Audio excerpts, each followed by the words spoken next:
absolutamente imprescindible el hecho de que la chequina de Jehová estaba sobre el tabernáculo. Amén. Era la que los guiaba, igual que la columna de nube en el día. Pero ¿a dónde posaba esa chequina de Jehová? El tabernáculo. Posaba en el tabernáculo. Amén. Exactamente en dirección al lugar santísimo, porque sobre el arca del pacto de Jehová, donde estaba el propiciatorio con los querubines, desde allí Dios hablaba a su pueblo. Si que era esencial, esto era imprescindible. De manera pues que podríamos decir que la nube y la chequina de Jehová relacionaban el santuario con el pueblo de Dios. Aleluya. Lo relacionaban a tal punto que la gente vivía la expectativa, porque Dios no le decía, mañana vamos a salir en marcha. No, lo que anunciaba era la chequina, que estaba siempre sobre el tabernáculo, el lugar santísimo. Y cuando esa chequina hacía así, entonces se sonaban las trompetas de plata con un tono especial. Esas trompetas decían, todo el mundo de pie, que es el momento de marchar. Alabado sea Dios. Aleluya. Y se levantaba Moisés y decía, marcha Jehová, y se han dispersado tus enemigos delante de ti. Y empezaba la marcha, de manera que todo el mundo, y especialmente los levitas, que eran los que vivían allí alrededor del tabernáculo, debían estar a la expectativa, atentos, sin dormirse nadie, en sus turnos de trabajo y vigilancia, para que si en un momento, porque podía ser de madrugada, podía ser en la noche, podía ser que se llegó y sale más tarde, en horas después, podía ser que llegó y duró una semana ahí. Ellos tenían que saber, tenían que estar acostumbrados a que de pronto la chequina se levantaba, y esa era la obediencia del pueblo. El pueblo se levantaba. ¡Aleluya! Y empezaba los peregrinajes de Israel. Gloria a Dios. Entonces, como esa chequina estaba sobre el tabernáculo estaba, repito, relacionado con el pueblo. Es decir, la parte del servicio, esa vigilancia, esa perseverancia, esa obediencia al llamado de las trompetas, etcétera, eran parte del servicio a Dios que se hacía en ese templo, en ese tabernáculo. Y Dios colocó todas las tribus en orden. Eso no lo inventó Moisés, fue Dios el que le dijo quiénes iban en la retaguardia del tabernáculo, siempre en relación al tabernáculo. El tabernáculo era el centro del pueblo de Israel. Habían 3 tribus detrás de él.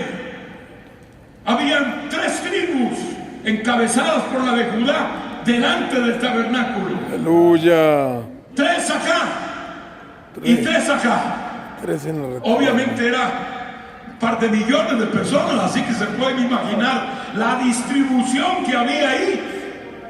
Alrededor del tabernáculo, los levitas y sacerdotes.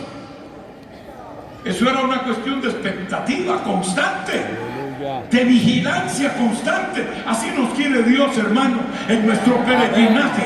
Aquí no hay tiempo para muchas cosas baladíes, superfluas, no. El tiempo ahora, y especialmente ahora que Cristo se acerca a esta tierra, tenemos que mantenernos sirviendo al Señor. Aleluya. Con nuestra vista puesta en lo que es ahora la verdadera chequina de Jehová, que es Cristo Jesús. Amén. Y dispuestos a servirle, dispuestos a marchar cuando hay que marchar, y también dispuestos a esperar cuando hay que esperar. Cristo vive para siempre. Amén. El transporte del santuario fue algo meticulosamente instruido por Dios. Santo. Tampoco quedó a elección de nadie. La forma como el santuario se desarmaba, Dios la estableció. La forma como el tabernáculo se preparaba para ser trasladado, Dios la ordenó al detalle. Y luego el transporte mismo, Dios dijo quiénes y cómo. Es decir, todo Dios lo estableció sin dejar nada al azar, sin dejar un cabo suelto por ahí, porque el Señor quería que las cosas se hicieran exactamente como Él había planificado. Pónganse a pensar ahora, desarmar el tabernáculo. Allí entraban los levitas, primero los sacerdotes, a quienes les tocaba entrar a ciertos lugares del tabernáculo. No podían entrar al lugar santísimo, ni podían ver el arca, pero podían desarmar desde el lugar santo el velo y las cortinas y el techo, y hacer que éstas cubrieran el arca del pacto de Jehová, que nadie podía mirarla. Y una vez desarmadas las cortinas, los techos, y cubierta el arca del pacto de Jehová, aleluya, entonces venían los levitas a llevar, a transportar. Entonces noten cómo el servicio aquí abunda.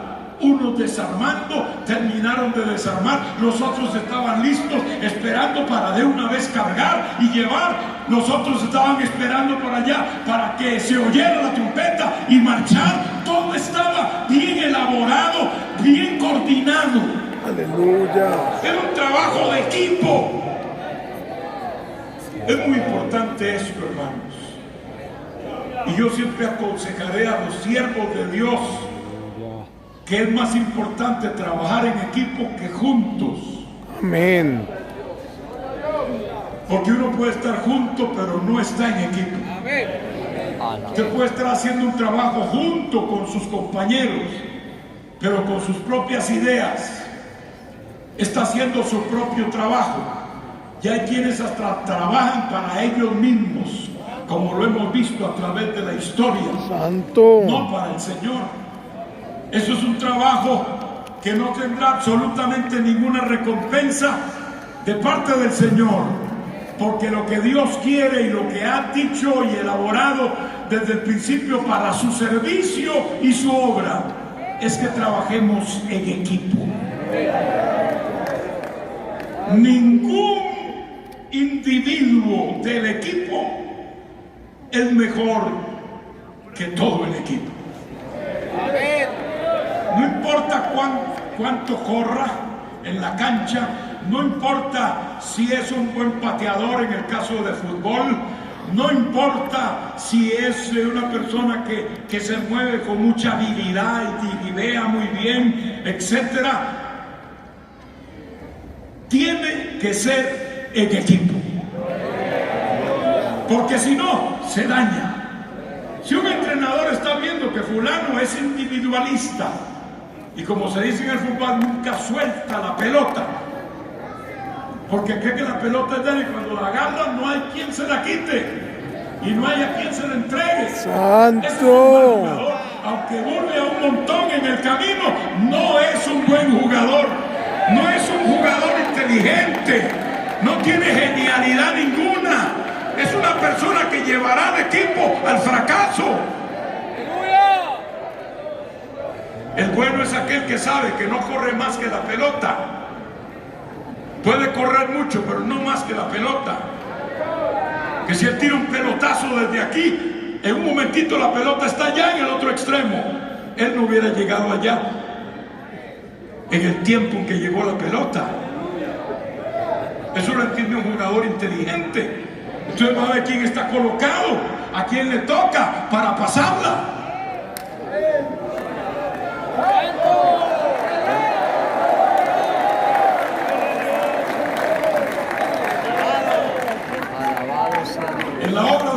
que trabajar en equipo, hermano. Querido pastor, usted no puede ser todo, ni puede hacer todo.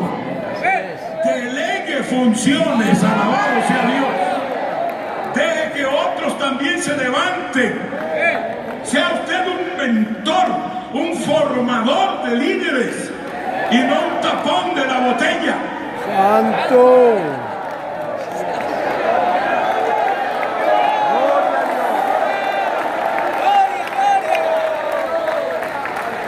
Porque hay quienes son un tapón en la botella.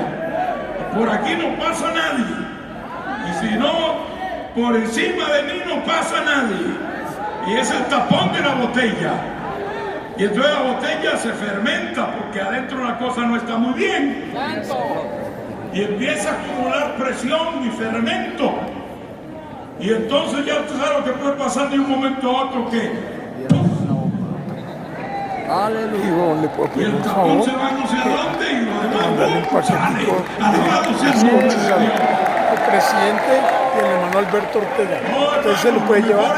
Le dice que parte del hermano fluir a Hansen. través nuestro la misericordia, el poder, la gracia de Dios, y que Tome la otros foto. reciban también Bueno, y sean parte del equipo. Ese obrero entendido, ingenioso, inteligente, con la sabiduría que Dios da, va a observar quién está caminando, quién está adelantando, quién se está esforzando. Algunos dirán, ahí no se fijan ni siquiera, pero no, un buen pastor te está mirando y Aleluya. sabes que estás esforzándote y conoce que tienes ánimo, aunque no te lo diga todos los días, que deberíamos estimular a los que están alrededor nuestro, pero a veces no hay que hacerlo tampoco por alguna que otra razón.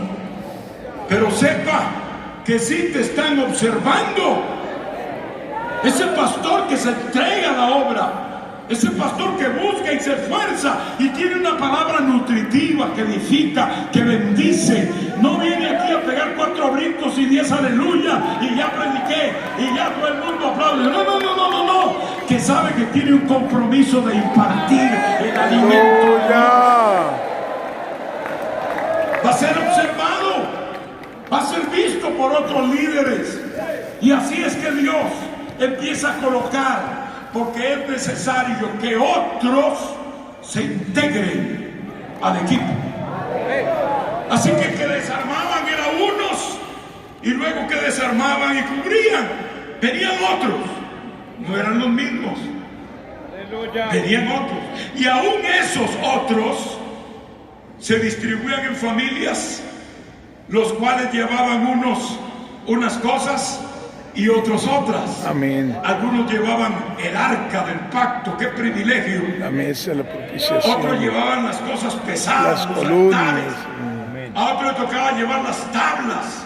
Se distribuía el trabajo que Dios también lo había estipulado, de manera que nadie se iba a echar 20 tablas encima cuando tenías allí 20 personas y podías decirle a cada uno, lleva una tabla tú, porque es bueno que cada quien tenga su parte.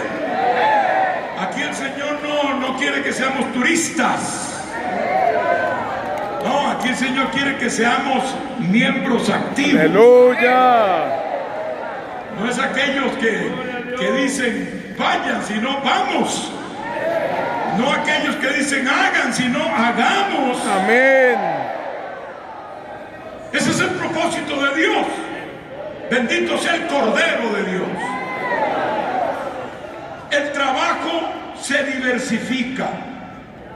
Como cuando los muchachos le dijeron a Eliseo, hagamos un lugar más grande, vamos al Jordán y cortemos cada uno una viga, y así lo hicieron. Se necesitaban muchas vigas, pero cada uno cortó la suya y el trabajo se hizo parejito.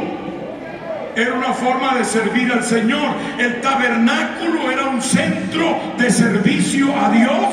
Y el tabernáculo representa con su arca la obra de Dios. Aleluya.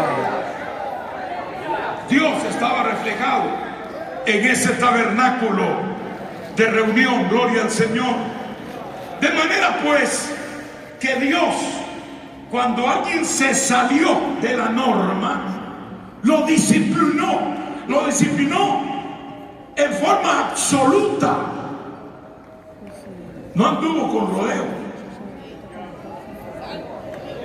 Por ejemplo, Dios había dicho, el fuego del tabernáculo se toma del altar. Amén. Pero Nadab y Abiú, Trae un juego extraño. dos sacerdotes bisoños y mundanos, dijeron, más fácil ponerlo nosotros aquí del fuego que trajimos de la casa. ¿Para qué irnos hasta allá al final del atrio, allá en la pura entrada, a traer fuego? No, esta que traemos aquí está bien. Y vinieron y prendieron el incienso con fuego que Dios no les mandó. Ya ustedes saben lo que pasó. Dios los fulminó ahí mismo en el altar. Los quemó. Y le dijo a Aarón su padre, ni siquiera hagan duelo por ellos. Una cosa muy seria. Porque no era cualquier fuego, era el fuego del altar de bronce, símbolo de la justicia divina en Cristo el Señor. Y para que hubiera adoración se necesitaba fuego de ese altar. Y para que hubiera sacrificio y holocausto se necesitaba fuego de ese altar. Y para que hubiera luz en las lámparas del tabernáculo se necesitaba fuego de ese altar, no de ningún otro sitio. Dios fue fuerte en su disciplina. Es como en el caso de David, ustedes lo recordarán, cuando quiso él trasladar el arca y fue y se inventó el carro nuevo, aquel así, el de Aminadab, tirado por bueyes. Y allí puso el arca, y allí iba él danzando, ahí no danzó. Dios no lo llevó hasta la danza. No, Señor. Porque en medio camino, Dios mostró su indignación y su desaprobación de lo que se hacía. Cuando los bueyes tropezaron y el arca se iba a caer, el sacerdote vino y hizo así para sostener el arca. Y Dios lo mató ahí mismo. Por haber tocado el arca del pacto de Jehová. Y David dice, ¿cómo he de traer yo el arca a mi casa? Se apesadumbró, se enlutó y se puso a reflexionar allá en su soledad. ¿Qué hice mal? ¿Cómo fue que fallé? Y Dios le mostró. Allí está en Números 4 el detalle de cómo tenía que ser trasladada el arca del pacto. ¿No había mandado Dios que hicieran unos anillos en cada esquina del arca? ¿Y no había mandado Dios que hicieran unas barras de oro, de madera recubiertas de oro, y que atravesaran de anillo a anillo en los dos lados del arca? Cosa que el arca tenía dos barras de oro que sobresalían acá. ¿Para qué eran? ¿Para adorno? ¿Para qué eran? Para que la gente dijera, ah, qué linda se ve el arca con dos palos que sobresalen. No, Señor. No, Dios lo había dicho. Es para que ahí metan el hombro los levitas. Allí 2 o 3 levitas meten el hombro en cada extremo y esos grupos llevan en sus hombros el arca del pacto. No es en un carro nuevo ni viejo, ni en un carro de vacas ni de bueyes. Es al hombro. ¡Aleluya! Y esos levitas no van allí simplemente. Es que cuando iban llevando el arca, iban cantando, iban alabando, iban adorando. ¡Aleluya! Llevando el arca del pacto. Eso es un símbolo de Israel. Los levitas llevando el arca del pacto. Porque Dios quiere ver sacrificio en nosotros. Dios quiere ver esfuerzo. Amén. Aunque no pesaba, digamos, como para destruirlos, pero bueno, cuando se cansaban, venían otros y tomaban el lugar de ellos. Y allí iban, cosa que no paraba el peregrinaje transportando el arca, porque se turnaban estas familias de los levitas, aleluya, llevando y cargando el arca del pacto. Pero David parece que ignoró eso. Y por eso Dios se indignó y mató al sacerdote Usa. David investigó y trajo sacerdotes y levitas que conocían, y ellos le dijeron: no, es que no se ha hecho como Dios dice, hay que hacerlo como Dios instruyó. Amén. Por eso Dios se ha indignado y ha mostrado que no está de acuerdo, porque Dios no tiene que estar de acuerdo con todo lo que le presentan delante de Él. No, hermano, Dios no está de acuerdo. Si las cosas no se hacen bien, Dios no la va a aceptar. Dios no aceptó la ofrenda de Caín. Era una ofrenda de él también, pero Dios no la aceptó, porque él ignoró un principio básico que Dios ya había enseñado, que era a través de la sangre que había aceptación, a través del sacrificio que había aceptación delante de Dios. Ahí nadie iba a venir por sus buenas obras que hacía con sus manos, lo que simbolizaban las cosas que trajo Caín. No era lo que el hombre hacía y producía, sino la sangre del pacto de Dios. Amén. Eso es lo que Dios miraba para poder tener relación alguna con el ser humano. La enseñanza de que la sangre de Jesucristo nos limpia de todo pecado. Aleluya. Pero era un servicio de muchos, era un servicio constante que no paraba. Gloria al Señor. Cristo vive para siempre. Y luego el templo, que era el tabernáculo en forma permanente, fue igual. En ese templo, que no era un edificio enorme, pero era más grande que el tabernáculo, y unos 30 metros de largo por 10 más o menos, alabado sea el Señor. Y en ese lugar era donde iba ahora a residir el poder de Dios, que el día que se inauguró, la gloria de Dios descendió a ese templo también. Gloria al Señor. Algunas cosas eran diferentes, como por ejemplo no era una sola mesa de los panes, sino 10 mesas. No era un solo candelabro, sino 10 candeleros. Y gloria al Señor, algunos otros detalles más, como las fuentes, que eran más, y el mar de vidrio fundido que había ahí en ese templo que había mandado a construir David por dirección de Dios. Pero era lo mismo, era la casa de Jehová, era el lugar de servicio a Dios. Bendito sea el Cordero de Dios.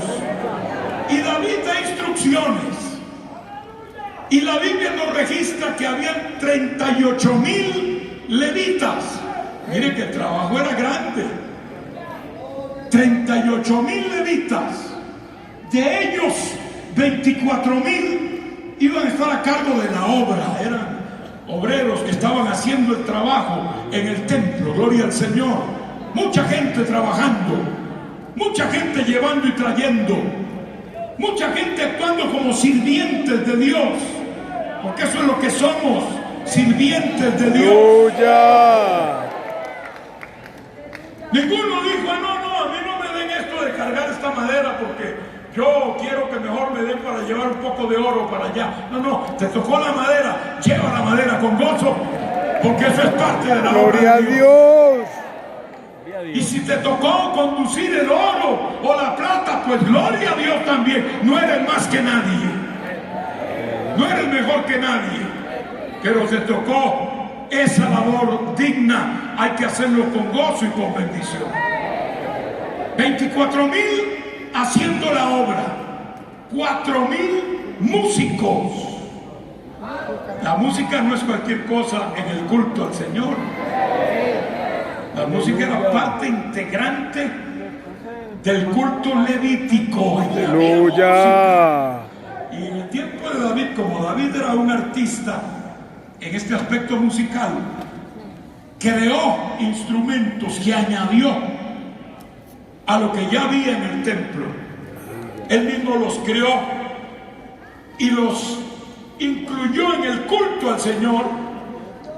Y había gente que podía tocarlo dentro de estos 4,000. Gloria a Dios. que estaban ahí alabando, estaban ahí para alabar. Mire si a Dios le gusta la alabanza en medio de su casa.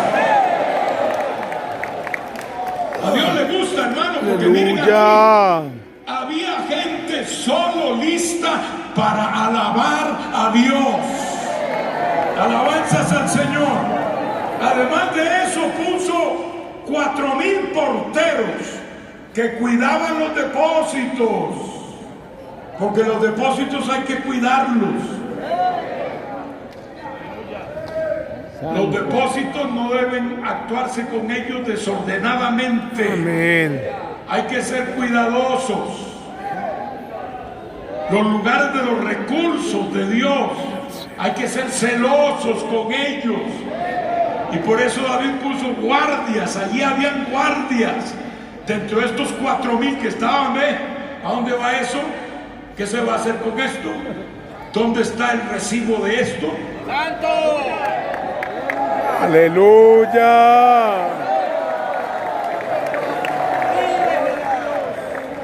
No van a permitir como muchos que... No, es que el recibo se me perdió, hermano. Yo no sé dónde quedó. ¿Cómo es eso? No puede ser así.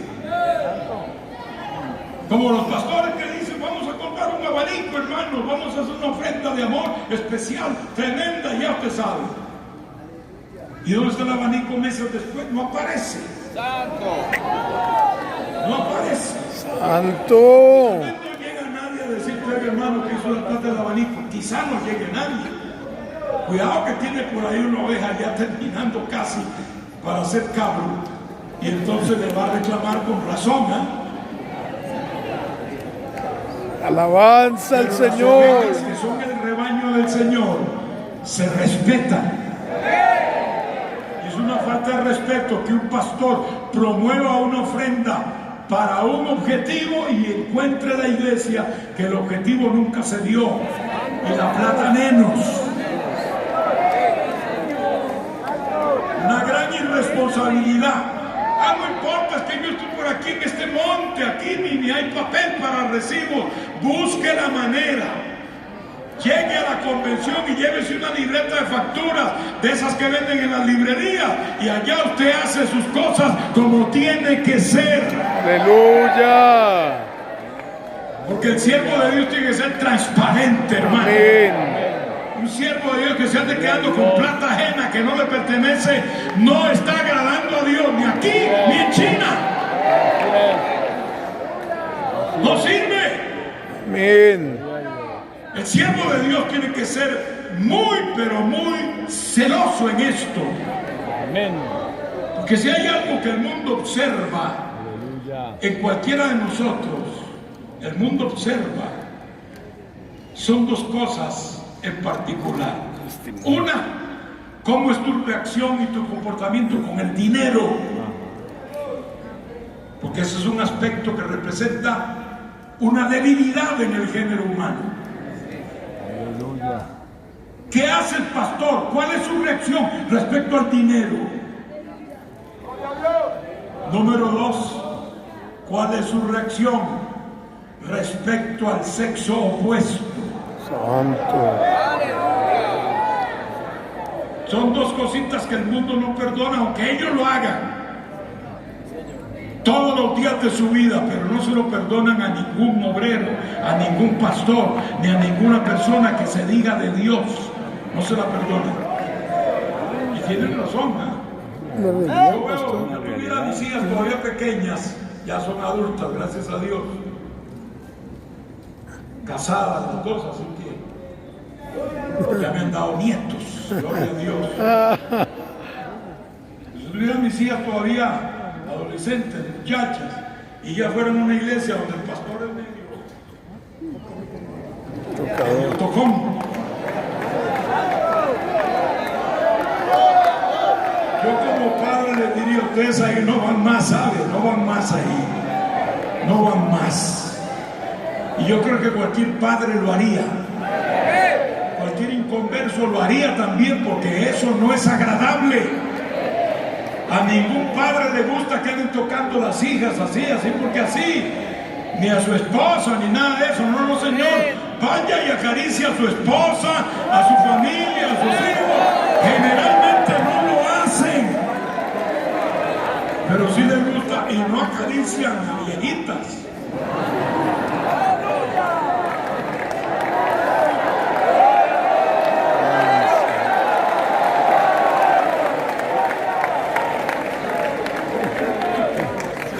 Las muchachas, especialmente si son muchachas hermosas, están hermanita. No, hermano, no, que yo no tengo ninguna malicia, hermano, dejémonos de cuentos. Carne es carne. Y la carne jala carne. Y aunque no hubiera nada mejor, usted no coja ese chance. No coja ese chance. Porque en una de esas lo va a encontrar el diablo fuera de lugar y por ahí se lo puede llevar. Tenga cuidado. Además que eso no adorna el ministerio, hermano. Yo creo que es mejor irse un poquito al extremo en esto de ser un poquito más cuidadoso de la cuenta. Que el ser demasiado popularzón, ¿no? Y caer en descrédito. Sí, Señor. Hay que cuidarse de esas dos cosas. Gloria al nombre del Señor. ¿Cuántos pueden decir amén, hermano? Amén. Cristo vive para siempre. Gloria a Dios. He visto a muchos Pura doctrina. fallar y caer. Y yo cuando veo un pastor con esas costumbres, yo digo, este está próximo a la caída. Eso es lo que pienso generalmente. Cuidado con el dinero. Cuidado con el sexo opuesto. Mantenga una rayita y no colabore para que el diablo vaya a escandalizar la obra de Dios. Porque han habido casos, y ustedes saben que han habido casos. No estoy inventando nada, alabado sea el Señor. Amén. 4,000 que estaban allí puestos para cuidar los depósitos. Los depósitos hay que custodiarlos y cuidarlos, porque Dios lo que nos ha dado a cuidar tenemos que hacerlo con responsabilidad. Además, dentro de estos levitas habían 6,000, de acuerdo a este orden que está allí en el pasaje que leímos, como jueces y maestros de la ley. O sea, era un trabajo bien distribuido, todos tenían una función. El que no era portero era maestro, el que no era maestro era un experto en la ley, el que no era un levita que estaba a cargo de los oficios y de los trabajos, siempre había algo que hacer y esos levitas estaban en un constante servicio al Señor. Hermanos, en la casa de Dios hay mucho que hacer. Amén. El trabajo nuestro como pastores es apacentar la grey del Señor, no por fuerza, no por ganancia deshonesta, sino con el amor de Dios, no como teniendo señorío sobre el rebaño, porque hay un solo Señor y se llama Jesucristo. Aleluya. No puede nadie enseñorearse. Recordemos, hermanos míos, que hay cosas que solo pertenecen a Dios. Usted no es dueño de ningún rebaño. A veces decimos mi iglesia. Iglesia del Señor. Y nosotros entendemos que tal vez ahí no hay malicia, pero la verdad es que no es nuestra la iglesia. Aunque usted la haya empezado desde sus inicios, no es suya. Ahí es donde caen muchos diciendo, ni la suelto, ni se la entrego a nadie porque tal vez la va a destruir. Ni tampoco la organización debe tener aquí jerarquía ninguna, porque aquí el que mando soy yo. Usted es el Señor de ahí. Porque el verdadero siervo de Dios está sujeto a la autoridad. Aleluya. ¿Quieres tener autoridad? Sujétate a la autoridad. Cuando se vea un pastor que se sujeta a los superiores de él en el rango del ministerio, la iglesia lo respeta. No piense que la iglesia diga, mi pastor lo manda. No, es que así tenemos que ser todos. Aquel que quiere llegar a un punto en que crea que nadie lo debe mandar, está equivocadísimo. Aquí todos estamos sujetos. Dios nos ha dado a todos nosotros alguna posición en la obra, pero todos tenemos que buscar a dónde tenemos que estar sujetos. Amén. No vayamos a decir al Señor, sí, claro, al Señor todo el mundo tiene que sujetarse, quiera o no. Pero estoy hablando acá, hay que estar sujeto acá. Cada componente de la Junta Internacional está sujeto, todos nosotros, sujetos a la misma Junta. Ninguno de nosotros individualmente puede ejercer más allá de lo que la Junta nos delegue. Eso es así. Nadie puede ser un mandamás, un dictador, un absoluto. Alabanza a Dios. El Señor. Dios. Jesucristo sigue siendo el Señor de la iglesia. Por eso Él distribuye el trabajo. A unos los nombró apóstoles, a otros los nombró profetas, a otros los llamó apóstoles, a otros los mandó pastores, evangelistas, maestros, a fin de perfeccionar a los santos para la obra del ministerio. Es el Señor. Él sí es el Señor. Amén. Es el mismo que un día nos llamó. No a todos los llama Dios igual, ni tampoco llama a Dios espectacularmente a todos. ¿Cómo Dios llamó a Samuel? Sin ningún espectáculo, sin ningún dramatismo. Claro, fue grande lo que sucedió, Samuel. pero solo le dijo: Samuel, Samuel. Y ahí está Samuel. No sabía, era un joven. Dios puede llamar jóvenes y niños. Y va donde Elí: ¿para qué me llamaste, mi Señor? No, yo no te he llamado, ve y acuéstate. Y va y se acuesta y de nuevo: Samuel, Samuel. Él creía y era tan natural su llamado, porque ese fue el llamado, que él lo confundió con algo tan normal como era oír a su formador, Elí, que era el sacerdote Elí. A veces Dios puede estar usando la voz de alguien para llamarnos. Y no es ese el que nos está llamando, es Dios. Por eso al final le dijo: si te vuelve a llamar, dile: habla Jehová, que tu siervo oye. Y ahí se produce el llamado de Samuel. Dios manda, Dios sí manda, Dios sí puede agarrarnos y sujetarnos, hermano, y decirle: vas por aquí por donde yo quiero, como hizo con Jonás. No quiere ir a Nínive, muy bien, al fondo del mar. Y allá el hombre tuvo que caer de rodillas, allá en los cimientos de los montes, debajo del agua, en el vientre del pez. Señor, no, yo no puedo salvar a nadie, la salvación es tuya, tú eres el único. Si quieres salvar a esos impíos asirios, es cosa tuya, yo no me meto en eso, la salvación es de Jehová. aleluya. Y fue y lo vomitó en tierra el pez, y otra vez viene la comisión divina, porque Él es el Señor. Pedro remendando redes, ¿y qué le dice el Señor? Una sola palabra: Ven. sígueme. Te haré pescar. ¿Y qué hace Pedro? Deja redes, deja barca, deja su familia en ese momento y sigue al Señor, y lo siguió de ahí para adelante, porque el que habló fue el Señor. Él sí es el Señor de la iglesia, Él es el Señor de la obra. Aleluya. Aquí está un Mateo que también se encuentra de frente con Jesús, y el hombre cree que le vienen a pagar impuestos, pero no le vienen a pagar impuestos. Está allí en la calle, en su rústica oficina, y el Señor lo mira, se encuentra en la vista de los dos, y Jesús solo le dice una palabra. ¿Qué le dice? Sígueme. Sígueme. Y el hombre se pone a temblar de pies a cabeza. Ya no sabe qué hacer. Ahí está su medio de vida. Allí tiene dinero, allí tiene cuentas por pagar y por cobrar. Allí están tal vez una fila de quienes vienen a pagar, y él dice: ¿qué le digo? Que venga mañana cuando esté más desocupado. O que me deje hablar bien mejor con mi esposa para ver qué decido, qué le digo. Jesús estaba ahí esperando respuesta. Era ahora o nunca.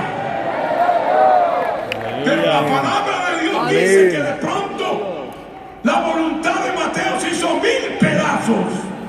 Y dejándolo todo, siguió al Señor. Aleluya. Él es el que nos llama a la obra, hermano. Él es el que te asigna el trabajo. Él es el que te dice para qué te quiere. No es algo que escoges tú o yo. Déjate guiar por el Señor. Él conoce para qué sirves. Tiene que haber una evidencia de aquello para lo cual Dios te ha llamado. Si te ha llamado para ser pastor, pues pastorea. Pastorea. Te entregamos 20 personas que dentro de 6 meses sean 40. No vengas con que el Señor te usó para limpiar la era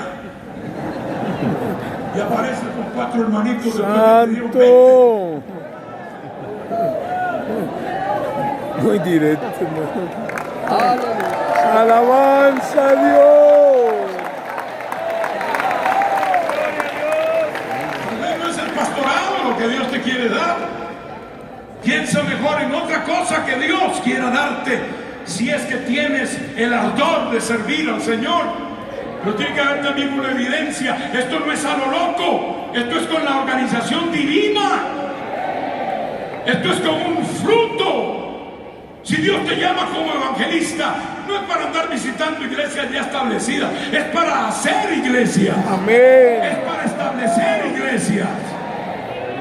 No es para que los pastores te congreguen 3000 personas y tú les prediques un mensaje a ellos. Ese no es un evangelista. Puede hacerlo, pero ese no es el trabajo de evangelista. ¿Quieres cumplir el ministerio de evangelista? Empieza a ganar almas. ¿Dónde están? Yo a veces oigo evangelistas que andan predicando por ahí en los buses, en las calles, en las esquinas, y se llaman evangelistas. Bueno, y yo nunca veo que llevan gente a la iglesia. Siembren la palabra. Debería haber ese fruto. Si no te ganas una sola alma para Cristo, ¿qué evangelista eres? Alabanza a Un Dios. evangelista debe abrir un campo y debe hacerle frente a ese campo hasta que tome su perfil de madurez. Entonces irse a otro campo y abrir por allá y hacer lo mismo, y después a otro y a otro y a otro. A veces los que dicen que quieren ser evangelistas son porque le tienen miedo al ministerio pastoral, porque el ministerio pastoral necesita mucha paciencia, mucha, pero mucha. Mucha, pero mucha humildad. Por cierto, en la Biblia hay varios pastores y ninguno se hizo rico por ser pastor. Todos los pastores eran gente bien sencilla. Ninguno era famoso por ser pastor. Nadie decía, hombre, qué famoso es ese pastor de ovejas. No, más bien el pastor era visto como un oficio muy modesto. Alabanzas al Señor. Sencillo.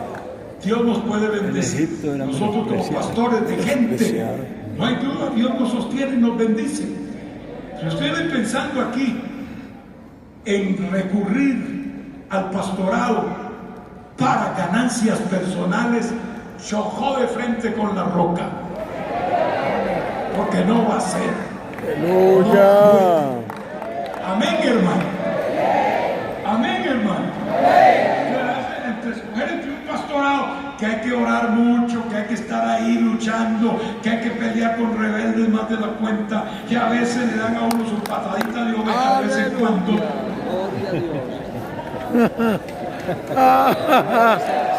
Un cabezazo. Es un ministerio precioso. Aleluya. Es un ministerio que prácticamente contiene todos los otros ministerios, gloria a Dios.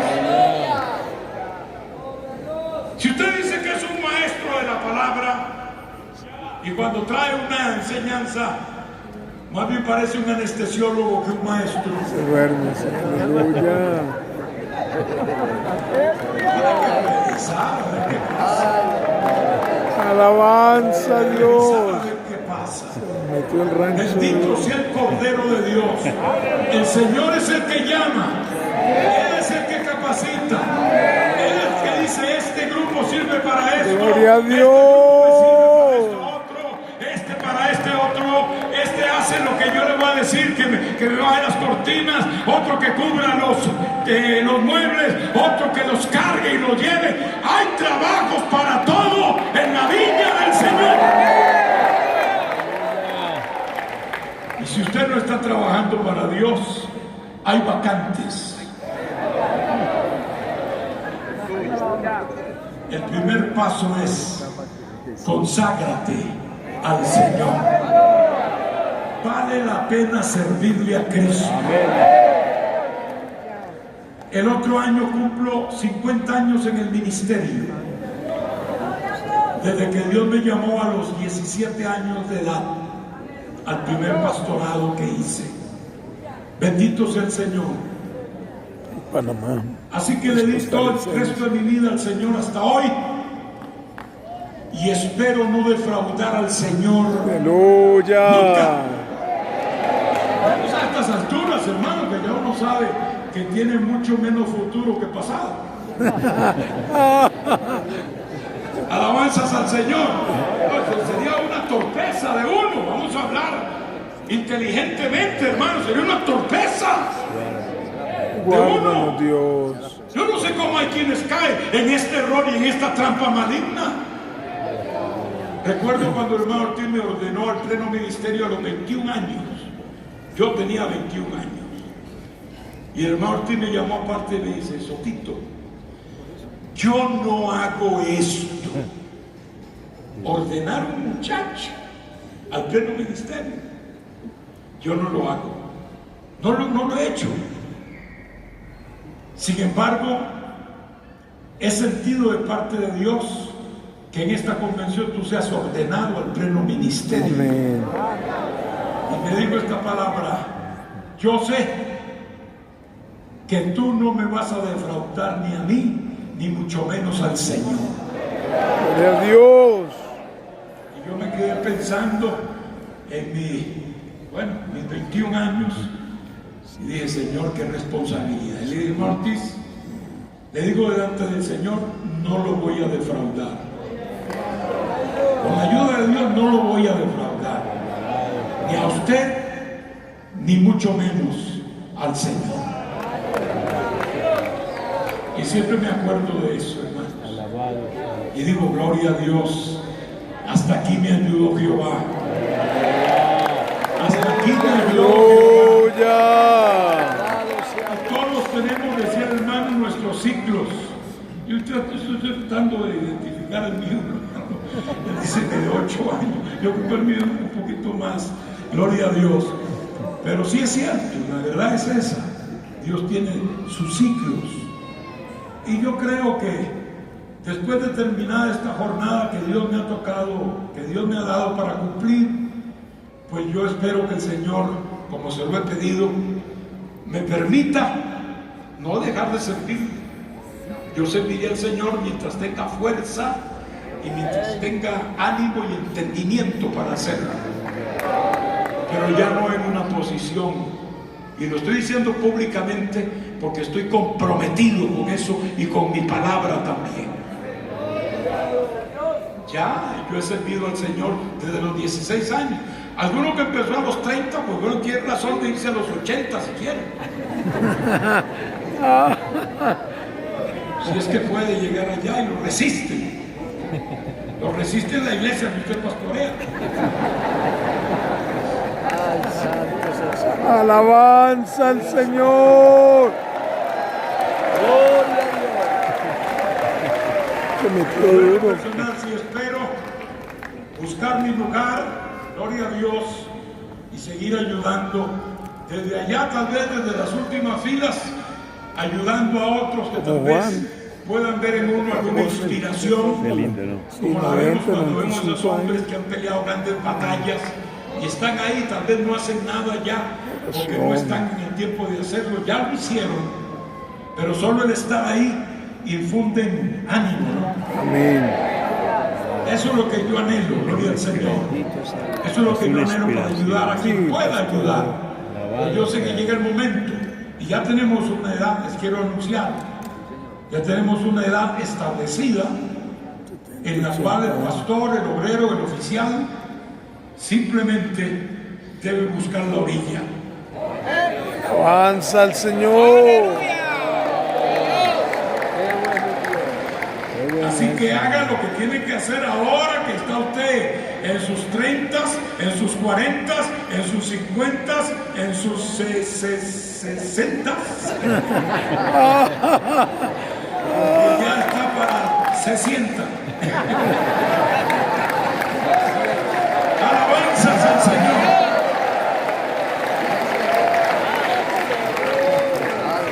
Uno sabe que hay gente que a los 75 todavía está muy fuerte, muy robusto, pero está bien, que encauce esa fortaleza con sus nietecitos, con sus nietecitas. Sírvales, ayúdales. Yo pienso disfrutarles también. Alabado el Señor. Pero si es bueno que otro. Ay, hermano, es que no hay nadie. Culpa suya. ¿Qué hizo 75 años predicándole a la gente hasta el cansancio y no hay nadie que lo pueda sustituir? Es un fracaso. Aleluya. Es un fracaso. Alabado sea. ¿Cómo yo voy a estar en una iglesia 30, 20 o 40 años y no puedo formar un sustituto? Alguien que yo pueda estar plenamente confiado que puede sustituirme, ocupar mi lugar y decir la obra va a seguir adelante aunque no esté el pastor. Si no hay algo así en su iglesia, después de años, el único culpable es usted, querido compañero. Por favor, no lo hagamos. No hagamos eso.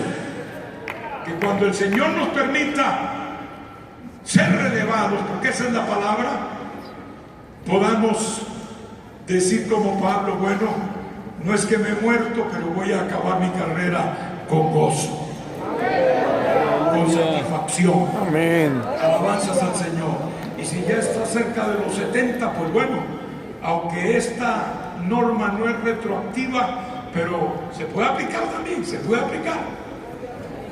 Porque hay hermanitos que no entienden. Pues esto voy terminando ya. Hermano, los años van empezando. Nadie, yo me siento como cuando tenía 20. No, yo no me porque eso solo que esté hablando usted de sentarse, no de sentirse. Santo. Y si está hablando de sentarse, sí, yo me siento igual. Ese es el cuento del hermano Centeno. Yo me siento solo. Y entonces los oficiales iban y oraban por él. Y dijo, yo me siento solo y se sentaba solo. Tome la antorcha y ponga la parte que le corresponde. Y usted con gozo se hace un lado, con gozo. Con gozo. Esa es la idea. Bendito sea el nombre de Dios. No hay que leer ahí la Biblia, hermano. Bueno, sí, aquí dice 700 monos. No, 70 monos, 7 monos. Son 70 monos. 7 monos, aquí dice sentemos. No, tampoco, hermano. 7 monos, nada más. 7 monos. Sentémonos. No, sentémonos.